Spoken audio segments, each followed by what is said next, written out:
Okay, can you all hear me first of all? Let's see, we get some responses. Fantastic, good.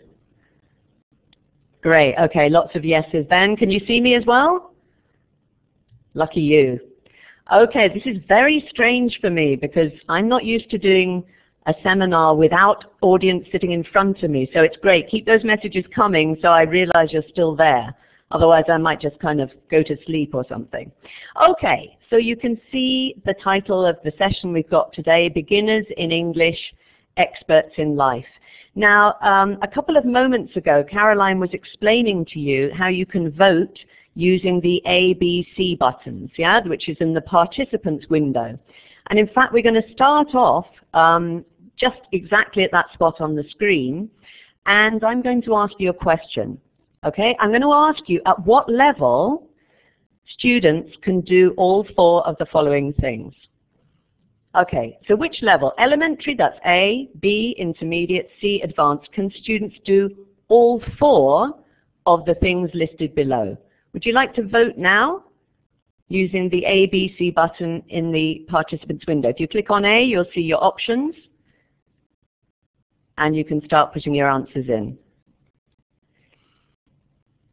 Okay, lots of people voting now. Fantastic. Okay, we've got a clear winner, which is intermediate. Votes still coming in. Okay, fantastic. Lots of people writing B and C here. Looks like intermediate is by far and away the winner at the moment. Okay, so it looks like about, I'm trying to read the numbers here. Is that 67 or 670, Matt? What does that say? 68, yeah, okay. So at the moment, the votes are still coming in, but we've got about 69 people, something like that, who say intermediate. About 42 people have voted for advanced, and about 22, 23 voting for elementary. The votes are still coming in, but more or less in those kind of proportions. So about 50% of people are saying that intermediate is the level at which students can do these things, and the rest of the voters are kind of divided between elementary and advanced. Okay, we're going to come back to that question later on in the session. You can stop voting now. I think I'm just going to clear that, so no more voting here. Okay, great. And we're going to move on, and we're going to start by talking about hamburgers. Now, possibly you think I've gone a bit mad, and you might well be right, but we're going to start talking about hamburgers to illustrate a point. What we're going to do is think about McDonald's, which I'm sure you're all very familiar with, and we're going to do a SWOT analysis. A SWOT analysis, if you're not familiar with the term, is a type of study that businesses do so that they can work out their strengths, weaknesses, opportunities, and threats. Now, this is very important because a business needs to know their strengths so that they can make the public very aware of them. They need to know their weaknesses so that they can either hide them or deal with them or make them seem less important. They need to know the opportunities that their business has so that they can exploit them and make their business better. And also they need to know their threats so that they can protect themselves. So if we're thinking about McDonald's, we're going to carry on with hamburgers for a little bit, but I haven't gone completely mad here. If we think about McDonald's strengths, well, it's a very cheap product. The labor force has a low skills level, so it's quite a cheap labor force as well. The golden arches, well, everybody recognizes those. It has universal recognition. And it's also a product which can be expanded in many different areas with a reduced central risk. You can have lots and lots of franchises. If we think about the weaknesses, well, there's one very obvious one, unfortunately, the food. It's not very good. Another weakness, of course, is that because we've got this low cost and low price, the actual profit margin on each unit that you sell is also very low. So there's not a lot of money to be made for each hamburger you sell. In terms of opportunities, well, obviously McDonald's, this brand that we all recognize, has a lot of opportunities for expansion. There's a whole world out there that McDonald's can go and conquer. Okay, so there's lots of opportunities for it to get out there and develop the business all around the world. But then, of course, there are threats. And the threats to McDonald's come from things like other companies who can very easily copy what the product is. It's very easy to come up with Burger King and Wendy, who basically did the same thing. Then you can have terrible problems like mad cows and other health risks, which might come along to destroy your business that you've just set up. And then, of course, there are people who might come along and try and discredit you or expose what you're doing. People like Morgan Spurlock, who we can see in the photo here.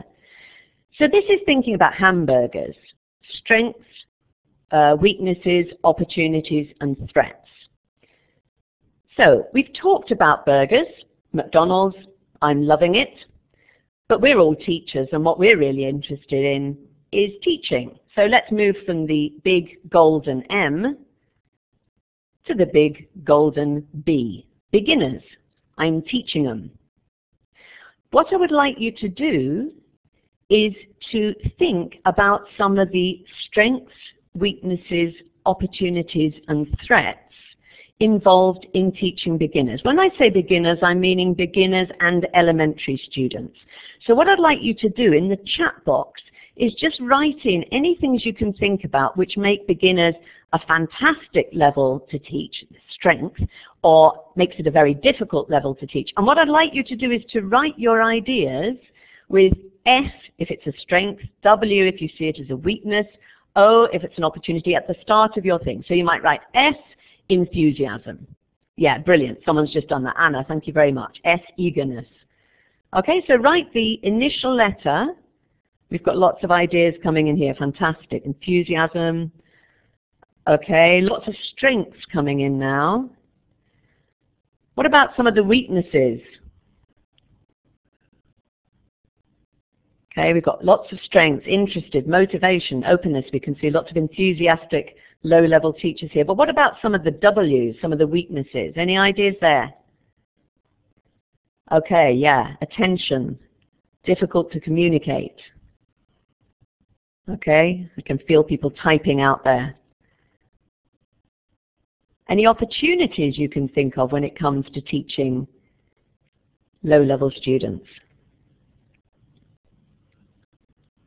Okay, let's see if we've got some more things coming in now. Aha, tabula rasa. Okay, lots of ideas. And any threats you can see? Ah, good. I can learn from them. Absolutely. Nice to see that one. Okay, lots of ideas coming through here. Brilliant. Okay, thanks for your participation there. I'm just going to talk through what I see as being the strengths, weaknesses, opportunities, and threats of beginners. And we've got lots of the ideas that you've just mentioned there on the chat are going to come up here. So let's just have a look at this. Strengths, first of all. I think one of the most important strengths is, some of you mentioned tabula rasa. It's this idea that they know nothing. Low-level students are very malleable. We can give them all the knowledge that they haven't got up until this point. Being a beginner or a low-level student can be a very motivating experience. They can be very aware of their progress. And their progress happens. They go from not being able to do anything in the language to being able to do things. So there's a real sense of motivation that comes from this, and also this tends to lead to a great sense of loyalty to the first teacher, that teacher who helps them get on the way with the language. So here are some of the strengths. Okay, but of course there are also weaknesses. One of the most important weaknesses, I think, is this one. English is a very perplexing language. Studying a foreign language, it's very strange, it's very difficult. There are lots of things we don't understand very well. It can also seem like an uphill struggle. It seems to take a long time to get anywhere. It's all new, it's all difficult. I've got nothing to build on. And another very important weakness that affects adult learners is that many of them, if they are beginners and low-level students, will not have learnt languages recently, and their expectations of the classroom, of the teacher's role, of the methodology are perhaps going to be at odds with what is current in classrooms now. So if we have communicative classrooms, the students aren't going to be used to taking those kind of risks or taking a more participative role in the classroom. They have expectations of what the teacher's like, which may be very different from what teachers are like today. There's also opportunities, as many of you wrote down, and this is great. One of the things that's a great opportunity for us as teachers of low-level students is that we have the chance to shape our students' habits. We can determine whether they're going to have good learning habits from the start or not. So for example, if you want your students to only speak in English in class, well, that's something you can set up. If you want your students to keep their vocabulary notes in a certain way because you think that's going to help them study, you can do that, and you're not fighting against their established practice. Yeah, so here's an example. If we want to get our students speaking to each other and using English right the way through the class, well, we can facilitate this by teaching them the necessary classroom language that they may need in order to do this. But then, of course, there are threats. One of the most important, I think, is stress. It's very, very stressful being a low-level student. There are so many different things you have to do, and you can be very motivated when you start out, but it's quite easy to lose that motivation if you don't feel you're successful quite quickly. There can be real feelings of frustration. Can you hear me? Somebody's saying speak up. I don't know how the rest of you. Can you hear me okay? Yeah, is that better now? Okay, I'm getting some yeses in. Good. Okay, I hope you can all hear. If you have any problems, please type them in for Caroline, yeah? So it can be very frustrating being a low-level student. There's so many things which we don't know. And of course, this can lead to demotivation. And although the initial feeling may be, oh, I've learned a lot in a short space of time, it can seem like there's a very, very long way to go until we're going to get any better at this language. So let's move on a little bit. When I started writing Global Beginners and Elementary, I decided I needed to do some things to really get in tune with teaching low-level students. It was something I'd done a lot already, but two things I think were fundamental in helping me really be in tune with what it meant to be a beginner or elementary student. The first thing was that I became a student myself. I started learning Chinese. And I was a beginner in Chinese. I did an intensive course studying every day. And it was a very, very scary experience. There were so many things I had to remember. And it was like being a juggler. You know when you're trying to throw all the plates in the air and you're always going to lose one and drop it. That was what it felt like to be a beginner in Chinese. There were so many different things I had to get together in order to say anything. So going back and being a beginner and feeling that fear, that frustration, was very, very important. And if you teach low-level students, it's something I would really, really recommend you to do. Even if you're not a native speaker of English, you've all got a great level of English. And it can be a real eye-opener to go back to a new language and start all over again and see what it's like. The other thing that was very, very helpful to me was that I taught a very special beginners group. Now, I work in International House in Madrid, and we'd had a few problems in our beginners classes that we had certain students in them who seemed to struggle. They were always falling behind, they were getting demotivated, and we tried trying to identify what these students had in common. And there was one very clear thing we soon realized. These were all older students. in Spain, where I work, the majority of people under the age of about 45 have studied English at school. But older learners, people 45 and upwards, would probably have done French. And this meant that these students had no previous language learning experience of English. Let's just have a look at the group, though, that I taught, because it was the group itself that was very helpful for me. Here's a photograph of them, and we're going to look a little bit in more detail at some of the students. So this is my seniors class. This is from about 3 years ago. I've had other senior groups since then. Let's just have a look. On the right here, we've got Jesus. Jesus was 64 when I started teaching him, and he was a theologian. He had studied ancient Greek and Hebrew. On the other side, we have Emilio, and he was 65. And he was a retired secondary school teacher, a history teacher, and unusually in Spain, he was very political, and he was a Republican, which is not so common in Spain. He was very interested in politics.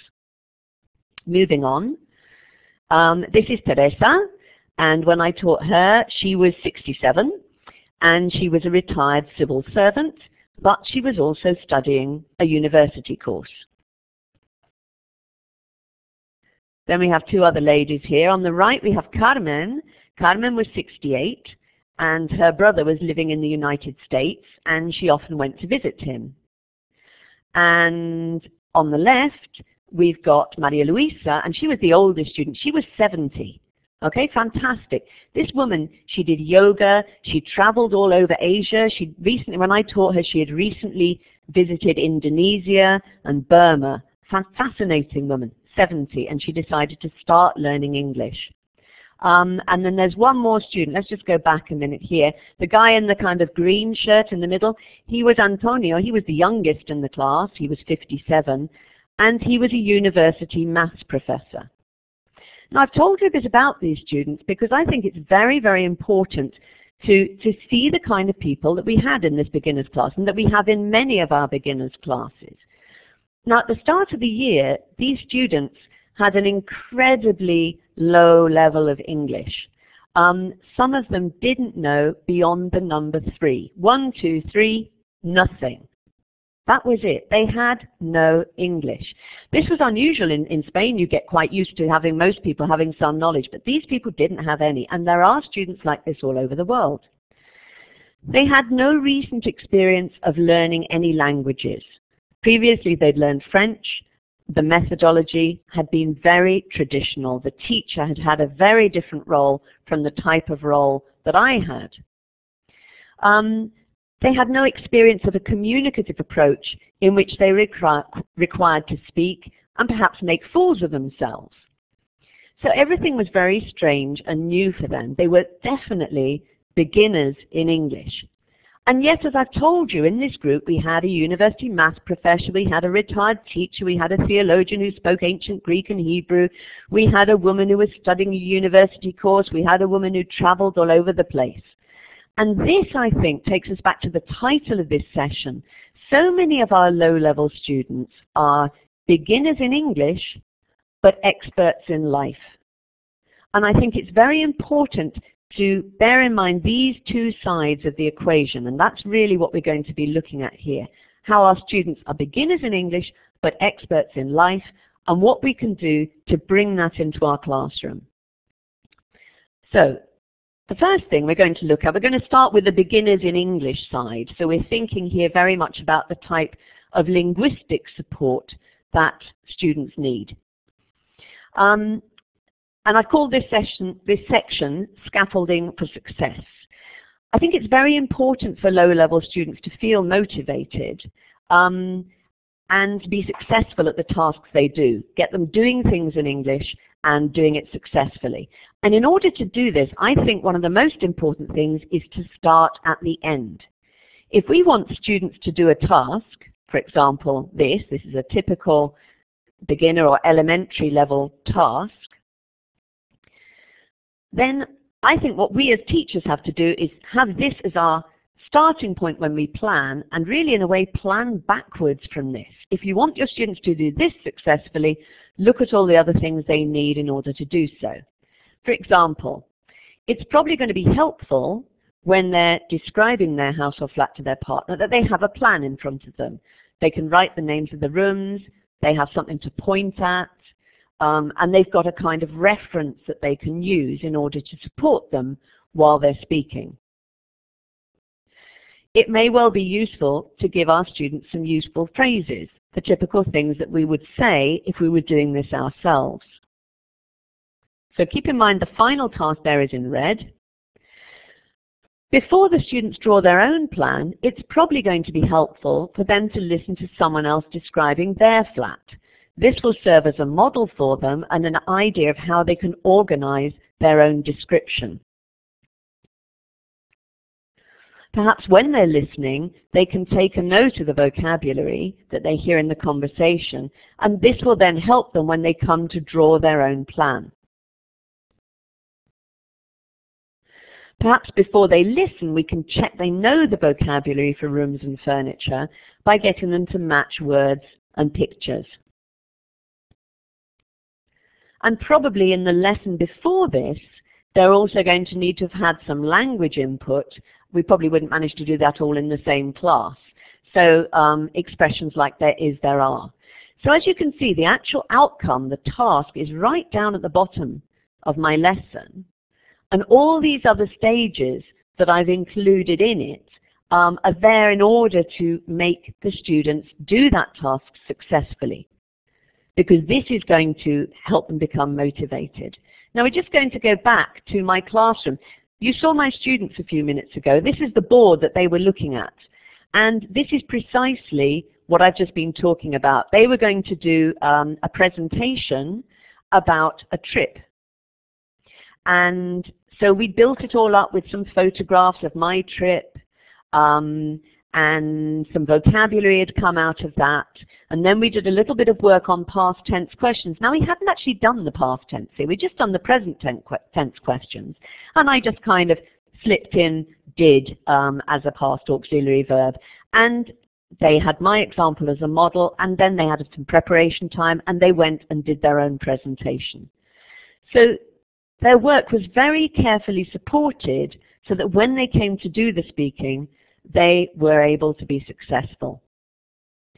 And this leads us on to the next point I wanted to make, the next section, which is manageable, productive outcomes.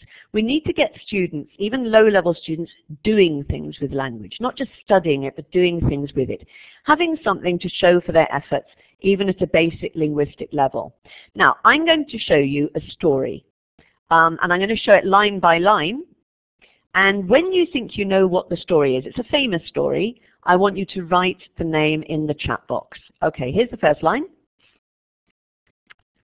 Okay, whenever you think you know the story, you can start writing. No answers yet. Nobody's quite there. You're waiting a bit longer. Some people are starting to write. Okay, we've got a lot of romantic stories coming. Okay, the next line's I think really going to give it away to you all. Okay, a lot of you got there already. Yes. Okay, it's the Titanic. Yeah, everyone's writing it now. Okay, now what about the language level of this particular text? Is it difficult language? We've got the present simple. We've got short sentences, we've got the verb to be. Okay, we can see that the language that's used here to tell this story is in fact very, very simple, and yet the story is clear. Yeah? We're going to do the same again with two other stories, okay? This time you're going to see the whole story at once, and I want to see, there's two film stories here. See if you can write in the name of the two films. Here's the first one. Okay, that's all you're going to get. You've got to write down what do you think the story is. Okay, some are coming through. Yep, you're right. It's Jaws. Very good. And here's the other one. Let's see if you can get this one as quickly.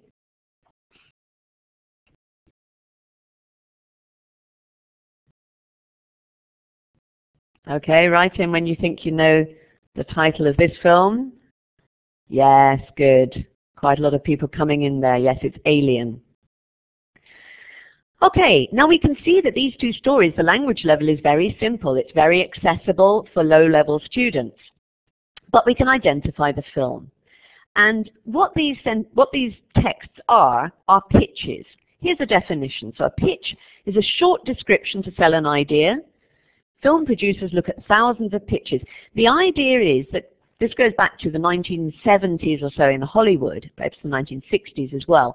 And they used to say that if a story was sufficiently good, that was going to make a good film, a big blockbuster film that everyone was going to go and see, you could convey the story in just 50 words. If you needed more language than that, probably the story was too complex. But a good story is really punchy in just 50 words. So the idea is that we can get our students to then go and write their own texts. They're simple texts, but they're texts that are good enough to communicate the idea, and they can swap texts with other students. They can write in pairs. You can get them to stick the text up around the room, and then everyone can go and write down. So you label the text A, B, C around the room, and everybody goes to write down the titles of the films they've got there. Okay, it's a really nice motivating idea that doesn't require an awful lot of language. So it's a manageable, productive outcome. Okay, let's move on. Another thing to help our beginners in English is to make sure that everybody is successful. This is really, really important. Low-level students tend to be quite mixed, quite often in terms of some will have a bit more English than others, some may be better language learners than others. They can be quite mixed. So I think it's very useful if we can try to incorporate some mixed ability tasks. We're going to look at that now. First of all, let's look at a piece of material.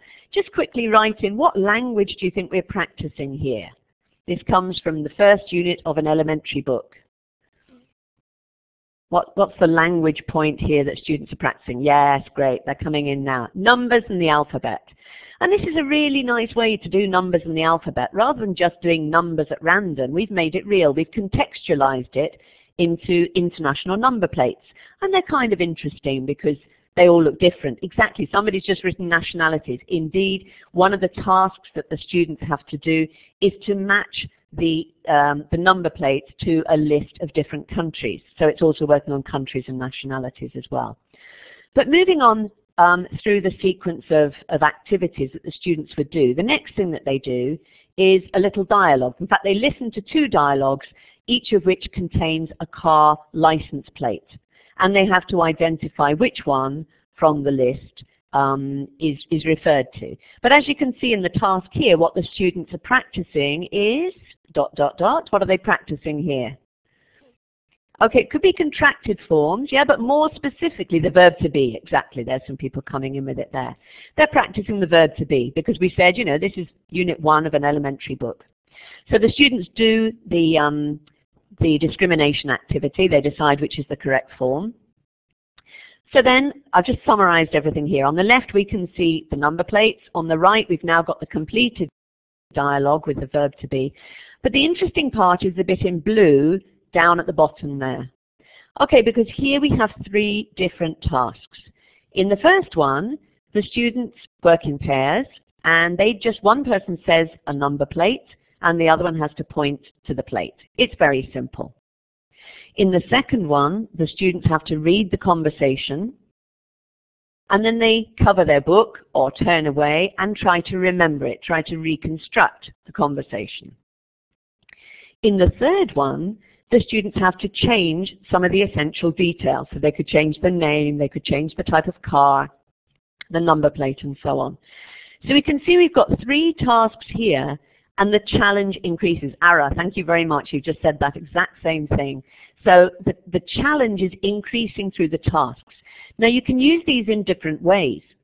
You might say, okay, I want you, Natalie and Pablo, I want you to do task 1, and Dora and Ignacio, I want you to do task 2, or B here it is, sorry, and Paco and Amelia, I want you to do task C.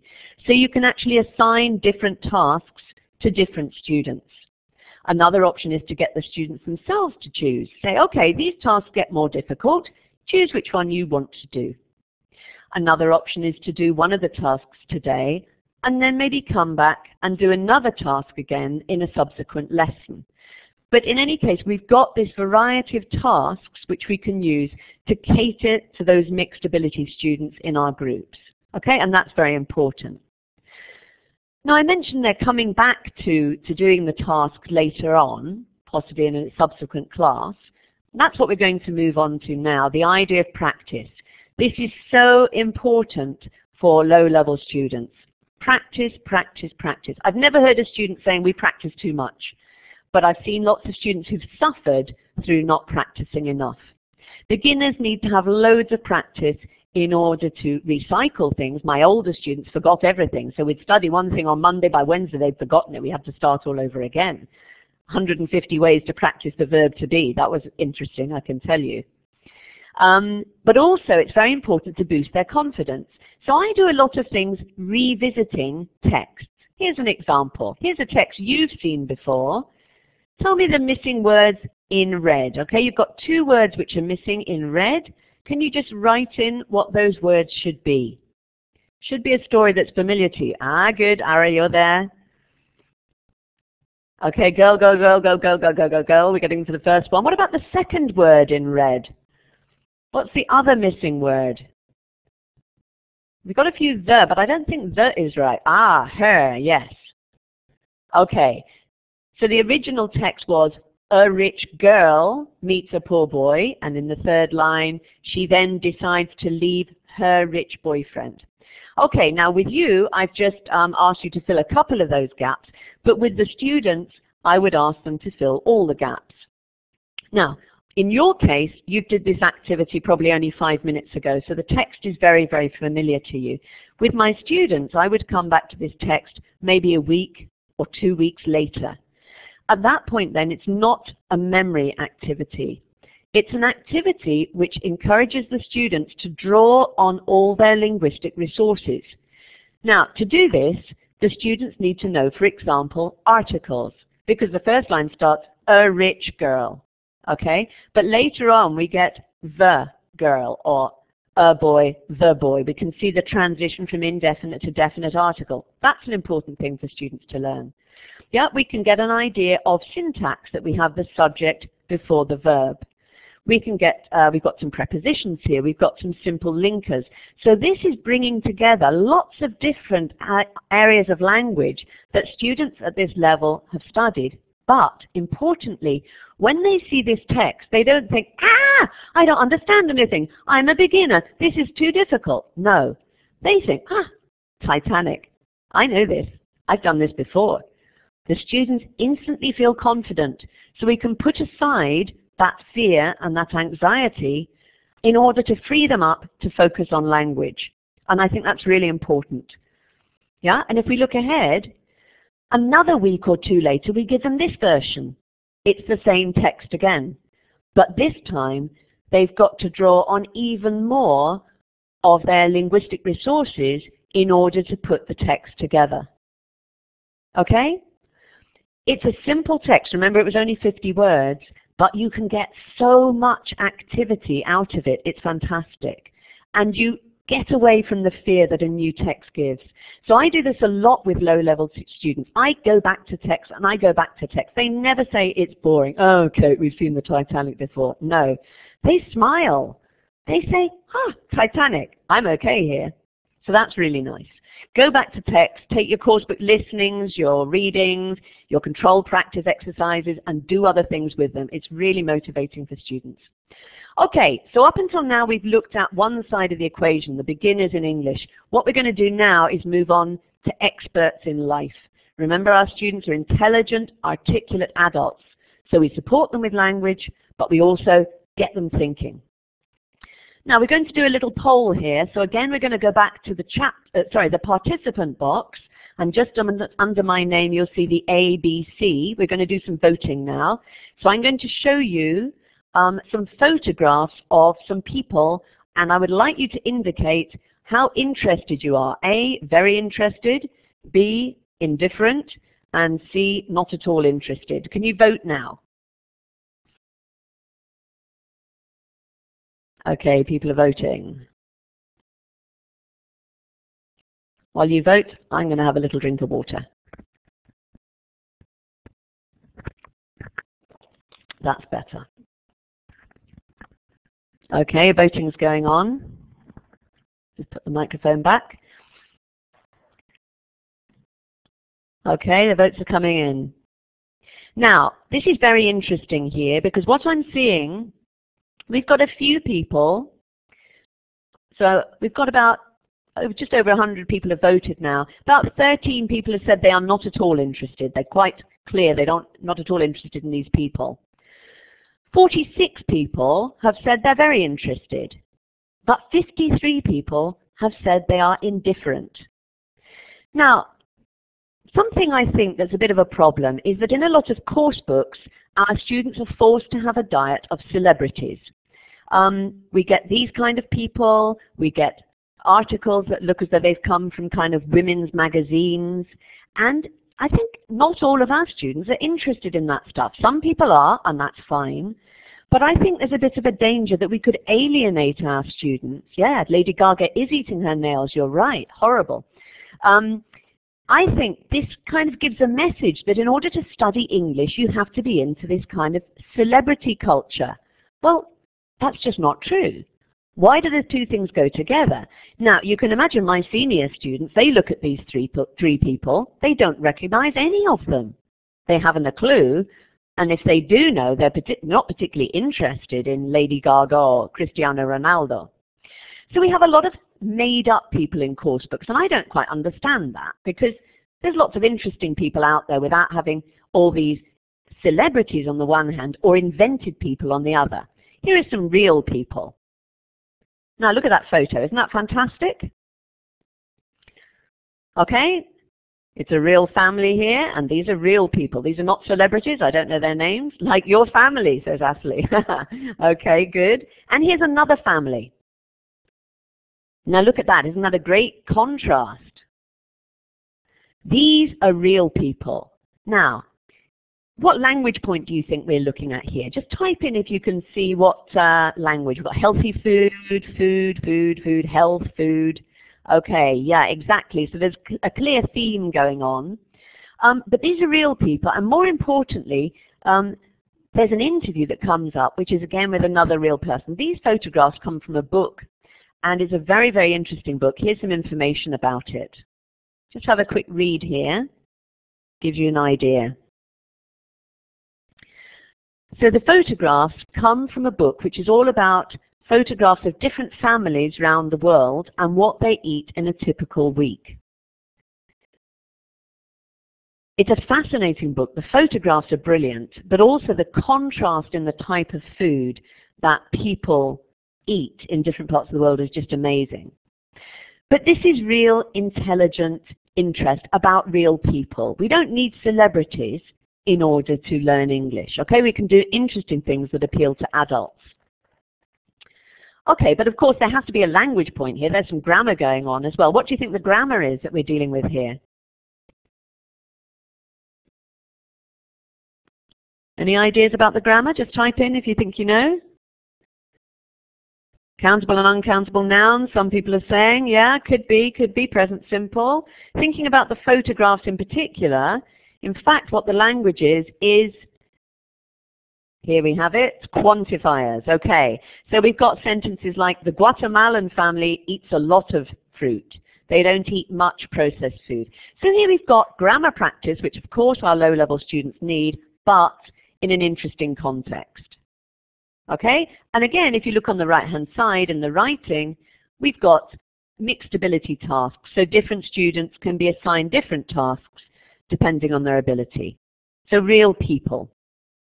Another thing I think we can do with our intelligent adult students is real English.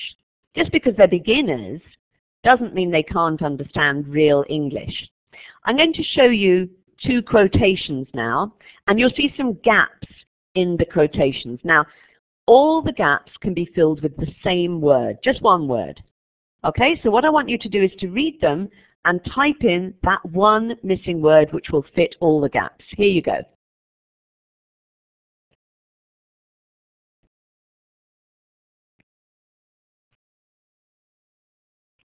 Fantastic. Lots of you have got it. Excellent stuff. Yeah, it's work. In fact, sorry, I didn't highlight the first one. There's 3 uses of the word work there. So we've got these 2 sentences. The first one, a kind of interesting idea. One machine can do the work of 50 ordinary men. That's true. Think of a factory. But no machine can do the work of 1 extraordinary man. That's an interesting idea. But the language isn't difficult. My elementary students can understand that. They're intelligent adults. They like that kind of thing. They think, I understand that. That's witty. And that's witty in English, and I understand it. What about the second one? I like work. This is my sentence, yeah? I didn't say this, but I sympathize with it. I can sit and look at it for hours. The idea that we procrastinate, we don't actually do the job, we just look at it and think about it and put it off. But the interesting thing here is that these are quotations. And these are quotations from real people. But not real people of today, not real English teachers or coursebook writers, real people. Elbert Hubbard was an American writer and philosopher. Jerome K. Jerome was a British humorist, and they were both writing at the end of the 19th century. This is not written for ELT students, but this is real language that our students can engage with and find interesting and stimulating and adult. Okay. So having things that are intelligent and accessible for students is very, very important. Another typical area that we might be doing with vocabulary at low levels is family vocabulary. And again, typically you might well see, you know, the celebrity family. Yeah, in some books, you know, it might be the family of, probably it'll be Obama's family soon. That'll be the latest thing. Okay, but here's another way that we could do this. I'm going to show you some diagrams on the right, and on the left you've got a summary of perhaps a play you may know. If we look at this summary, we can see that it reflects the diagram in number 1. So in Denmark, Prince Hamlet's father is dead. So we've got this male symbol with a crossed out, it's a dead sign, and his mother Gertrude is now married, so we've got the female symbol, and we've got below in the 2nd generation we've got Hamlet himself. And then on the right-hand side, we've got Hamlet's uncle. So we can see that we've got here a pictorial representation of the characters in Hamlet. I'm going to show you 2 more Shakespeare plays, and what I want you to do is to choose from the other diagrams on the right which number represents each play. Here they are, King Lear and Romeo and Juliet. Okay, so if you want to type in now.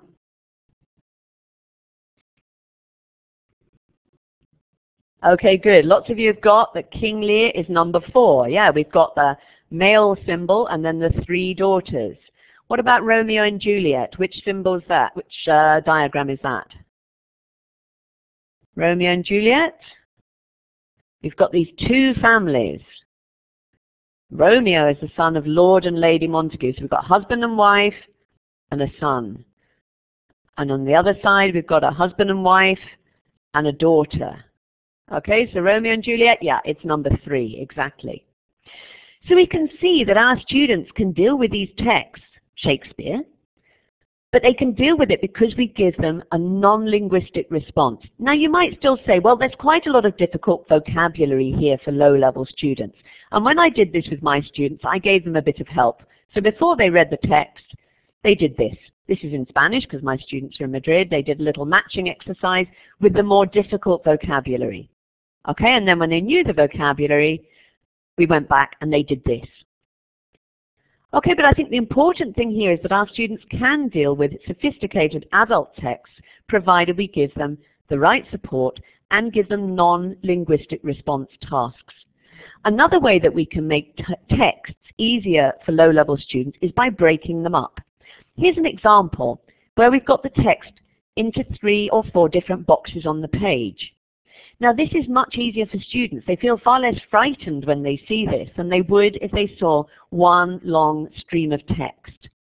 So this is the type of thing that we can do, putting text into small chunks. It's still a real text, but we're making it a little bit less frightening for low-level students. So just to summarize what we've been talking about up until now. Our students form two sides of an equation. Okay? On the one hand, they are beginners in English. We need to scaffold their learning. We need to support them so that they can be successful. We need to give them tasks with which they can produce English and feel satisfied. We need to ensure that all our students in the class, weak and stronger, are successful, because that's what makes them motivated. And we need to provide practice, practice, practice. Keep going back and doing things again and giving them more practice. But at the same time, on the other hand, our students are experts in life. They're intelligent, they're adults, they're university professors, they're doctors. They have thinking brains, and they don't want to be treated in an infantile way. So let's give them real people, not invented people, and not celebrities all the time. Let's give them real English. Let's take quotations and real pieces of English that they can engage with. And let's think of devices we can use to help them deal with texts, perhaps through non-linguistic tasks or through breaking text into sections to make it accessible for them. So going back to what we talked about right at the start and the initial poll that we did about what level students need to be to do different things, hopefully by now you've realized, I firmly believe that with the right support, beginners can do all of the following in English. They can give presentations, they can read intelligent texts, they can understand quotations, and they can even engage with the plays of Shakespeare, because they are beginners in English but experts in life. Okay, so that's the end of my presentation. And I think, Caroline, we're probably now going to hand over to you and any questions that people have if they want to ask.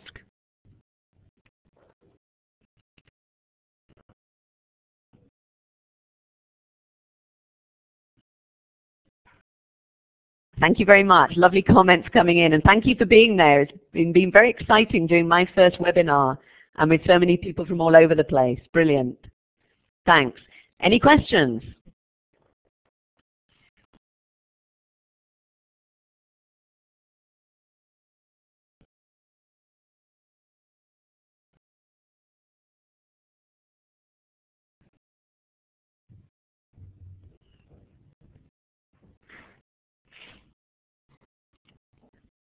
Do I need to switch off the talk or the video now? Okay, I'm going to switch off the talk and the video now, but if you want to put in questions, but then do I answer the questions speaking? Okay, we'll just give it a couple of minutes to see if anyone's got any questions to write in there. Let's just move on down. Where do I grab ideas for activities from? I think I use my course book. I mean, not only because I wrote it, but even if I'm not teaching from one of my own course books, I use the course book a lot. But what I do is to take things off the page and do things with them. So I use texts as dictations. I go back and revisit them. I try and think how to engage my students because of their local needs and interests in the materials that are there. But I use course books a lot. I don't go out and reinvent things all the time. Thanks, Ali. That was your question. Have you ever tried other authors besides Shakespeare? Definitely, yeah. I use lots of modern British authors, lots of different things, and lots of different texts from different places. Which course books did I write? I wrote Global, Elementary, and Beginners, both in conjunction with another author. I'm from London. I'm just answering these questions, but I live in Madrid. And do I teach children? I have taught infants quite a lot, and at the moment I'm teaching teenagers. The people I taught at the beginning, I taught them for about 9 months, and some of them have definitely continued studying. I still see them in the school. Eleanor, you teach with Global. Brilliant. Caroline got booted out of the session as you handed over to me. I don't quite understand that. What do I do to encourage beginners in speaking? I think going back to what I said before, scaffolding. Making sure I support them all the time. I write things on the board, bits of information.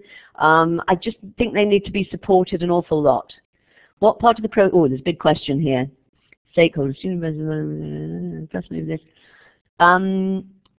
Well, I think in terms of getting students involved, I think lots and lots of personalization is really, really important. I think the more that students can actually engage with the language and see that it's relevant for them, the better. I think sometimes if we just teach from the course but without adapting it to our students and thinking about them, then it can be a little bit dull and a bit distant. I think language needs to be live for them. How to teach legal English? I think that's another webinar, and I'm not the expert on that one. Do I think playing video is a good thing? For listening, yes, but you have to remember it is a listening. So you still need to set tasks, just as you would for a listening. Don't just put the video on. Do you translate anything to your students? I use translation as a tool in class, but I use it, I control when we translate and when we don't. And I try and make sure the students have all the language they need to do things in English, so they don't need to slip into their mother tongue. But sometimes I use translation as a tool, perhaps more with advanced students. Wouldn't you say some of these ideas may be unrealistic, especially if they're having problems with saying even very basic ideas? I don't think so. Obviously, our students still need lots of basic practice, and as I said, I probably found 150 ways to practice the verb to be, and we spent a lot of time on that, and a lot of time going back and doing grammar, and lots and lots and lots of basic practice. But I think we also need for students to feel that there is a reason for all this, and I think a lot of that reason comes from being able to express themselves as adults and not feel that they kind of leave their personality outside the classroom when they walk in.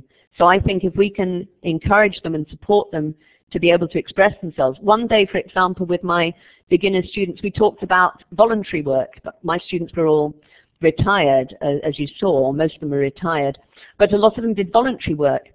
And they started talking about that, and it was fascinating because they were very interested and impassioned and committed in what they were doing, and it was a genuine conversation. So I think we have to look for motivation by letting them be themselves.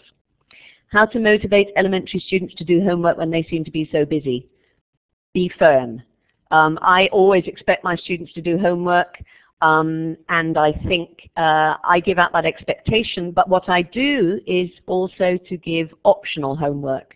So there's some homework which is compulsory for everybody, and then there are some things which are extra for those students who have the time.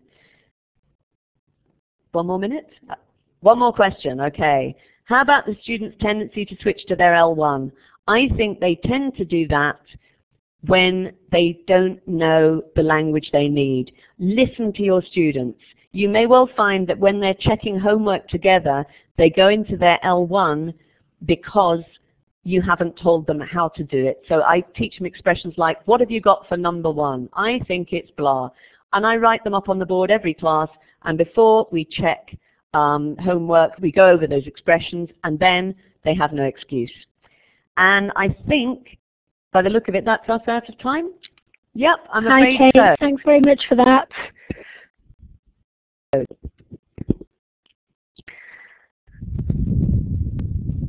I'm sorry, everybody. I actually got booted out of the system just as Kate handed over to me. I heard her say that she was going to hand over to me for the questions and answers, and my system decided it was going to shut down.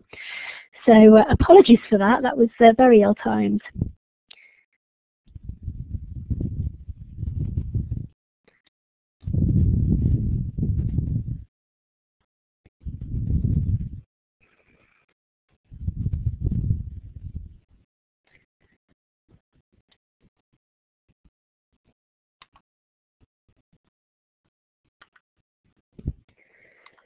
Okay, for those of you who asked at the beginning, I said that I would pop the certificate up for you.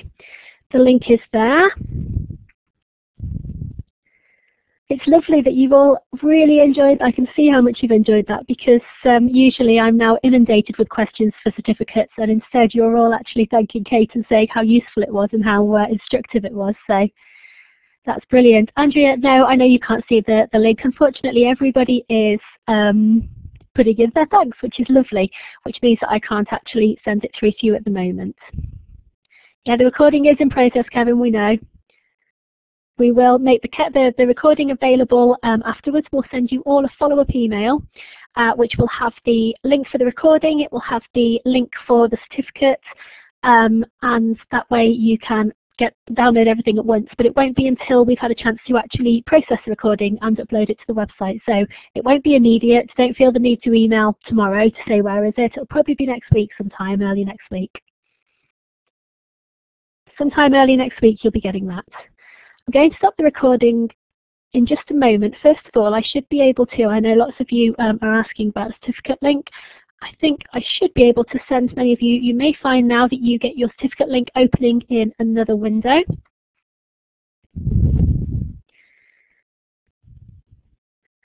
Lots of you should have been sent to the certificate link now. You'll see that there's a space for you to fill in. Yes, good, excellent. There's a space for you to fill in your name. There's nothing creepy about it, I promise. It's just basic technology. I can't see anything else on your computer, I promise. You can fill in your name. It's already been signed by one of our senior managers to say that you were attending. And there's another space next to that for you to sign. That's for you to countersign to confirm that you attended today. I know that causes a bit of confusion sometimes. I'll pop the link in here again for those of you who are still telling me that you couldn't get it. And like I say, it will come to you later on next week in an email.